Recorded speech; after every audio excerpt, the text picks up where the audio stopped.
Hi friends, welcome to Miya's Kitchen. நாம் இன்னைக்கு mutton பலாக்கோட்டை gravy எப்படி பண்றதுங்கறத பத்தி பார்க்க போறோம். இது வந்து ஒரு ரொம்ப சிம்பிளான டிஷ் பட் ரொம்ப டேஸ்டியான டிஷ் இது. இத நம்ம எப்படி செய்யறதுங்கறத பத்தி பார்க்கலாம். சோ ஒரு கடாயில வந்து 2 ஸ்பூன் எண்ணெய் ஊத்திக்கலாம். 1 ஸ்பூன் சோம்பு போடுறேன்.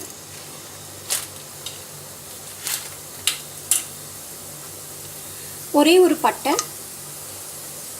இது பொரிஞ்சதுக்கு அப்புறமா ஒரு பெரிய வெங்காயம் ஒன்று கட் பண்ணி வச்சுருக்கேன், அதை நான் சேர்த்துக்கிறேன். இப்போ நல்லா இதை வதக்கிக்கலாம். நம்ம வெங்காயம் வந்து ரொம்ப நல்லா வதங்கணும்னு அவசியம் இல்லை, ஏன்னா நம்ம கறியை போட்டு இது கூட வேக வைக்கும்போது அதுவே அப்போவே வெந்துடும்.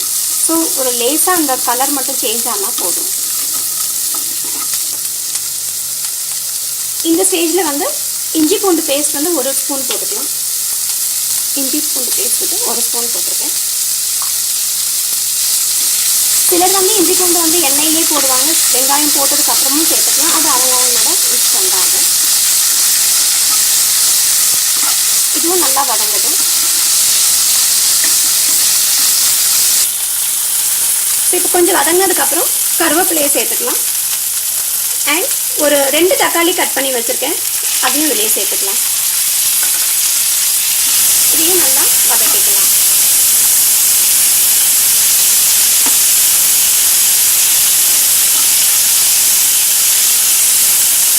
இது வந்து பார்த்தீங்கன்னா மட்டன் அண்ட் பலாக்கோட்டை ரெண்டுமே சேர்த்து பண்ணும்போது அந்த டேஸ்ட் வந்து ரொம்பவே நல்லா இருக்கும். இது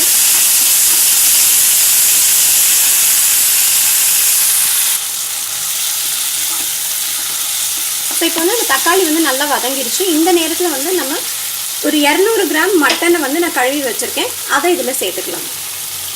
பீசஸ் வந்து ரொம்ப பெருசாக இல்லை, கொஞ்சம் மீடியம் சைஸ் குட்டியாக தான் போட்டிருக்கேன் நான். அதனால் இது வந்து கடாயிலேயே வெந்துட்டும். எப்பவுமே வந்து ஸ்லோ குக்கிங் வந்து டேஸ்ட் வந்து ரொம்ப என்ஹான்ஸ் பண்ணி கொடுக்கும்.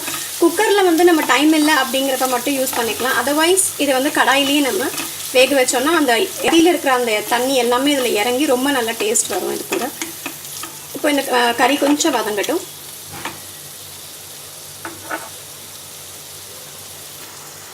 ஸோ இந்த கறிக்கும் பலாக்கோட்டைக்கும் தேவையான அளவுக்கு உப்பு சேர்த்துக்கலாம். இதில் 1 ஸ்பூன் மிளகாத்தூள் சேர்க்குறேன்,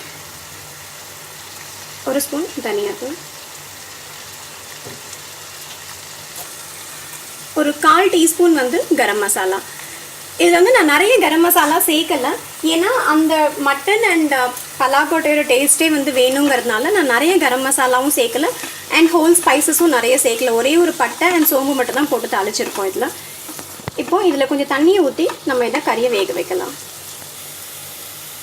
ஸோ நான் இதுக்கு வந்து ஒரு டம்ளர் தண்ணி ஊற்றிருக்கேன். அப்புறம் தேவைப்பட்டுச்சுன்னா நம்ம இன்னும் ஊற்றிக்கலாம். கண்டிப்பாக தேவைப்படும், ஏன்னா மட்டன் வந்து வேகிறதுக்கு கொஞ்சம் டைம் எடுத்துக்கும்.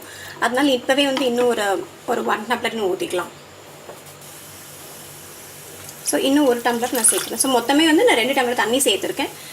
இதை வந்து நம்ம நல்லா மூடி வச்சு குக் பண்ணிடலாம். இது இப்போ வந்து இதை மூடி போட்டு நம்ம வந்து ஒரு 20 மினிட்ஸ் கிட்டையாவது அது வேகணும் நமக்கு. அதுக்கப்புறம் பார்க்கலாம். ஸோ நம்ம வந்து கறியை வச்சு ஒரு 1/2 அன் ஹவர் கிட்ட ஆகிடுச்சு. இப்போ இதை திறந்து பார்க்கலாம்.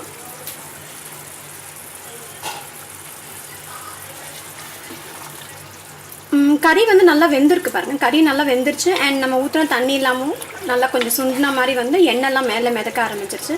இந்த ஸ்டேஜில் வந்து நம்ம வேக வச்ச பலாக்கோட்டையை போட்டுடலாம்.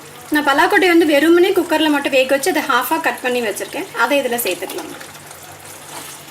இப்போது இது நல்லா மிக்ஸ் பண்ணிவிட்டு ஒரு 2 to 3 மினிட்ஸ் வந்து இது நல்லா ஒன்றாவே கொதிக்கட்டும். ஏன்னா இதில் வந்து நம்ம அந்த பலாக்கோட்டையில் வந்து அந்த கறி கூட இருக்க அந்த மசாலா வந்து எல்லாமே இது கூட இறங்கணுங்கிறதுக்காக ஒரு 5 மினிட்ஸாவது வச்சுக்கிட்டோன்னா நம்ம நல்லா உள்ளே இறங்கிடும். அதுக்குள்ளே இந்த பொரியல் வந்து நல்லா அந்த தண்ணி எல்லாமே சுண்டி ஒரு நல்ல ஒரு நமக்கு தேவையான கன்சிஸ்டன்சிக்கு வந்துடும். இதையும் மூடி வச்சே நம்ம குக் பண்ணலாம். ஒரு 2 மினிட்ஸ் ஆயிடுச்சு. இப்போ திறந்து பார்க்கலாம். பார்த்தீங்கன்னா நம்ம தண்ணி எல்லாமே வந்து நல்லா சுண்டி ஒரு நல்ல ஒரு சூப்பரான பதத்துக்கு வந்துடுச்சு. இதில் வந்து நம்ம கொத்தமல்லியை போட்டு இறக்கிடலாம். இப்போ பலாக்கோட்டை அண்ட் மட்டன் கிரேவி வந்து ரெடி ஆயிடுச்சு. இது வந்து ரொம்ப நல்லா வந்திருக்கு. நீங்கள் ட்ரை பண்ணி பாருங்கள், உங்கள் எல்லாருக்குமே பிடிக்கும். அண்ட் உங்களுக்கு இந்த வீடியோ பிடிச்சிருந்ததுன்னா please like, share and subscribe to Mia's kitchen. Thanks for வாட்சிங்.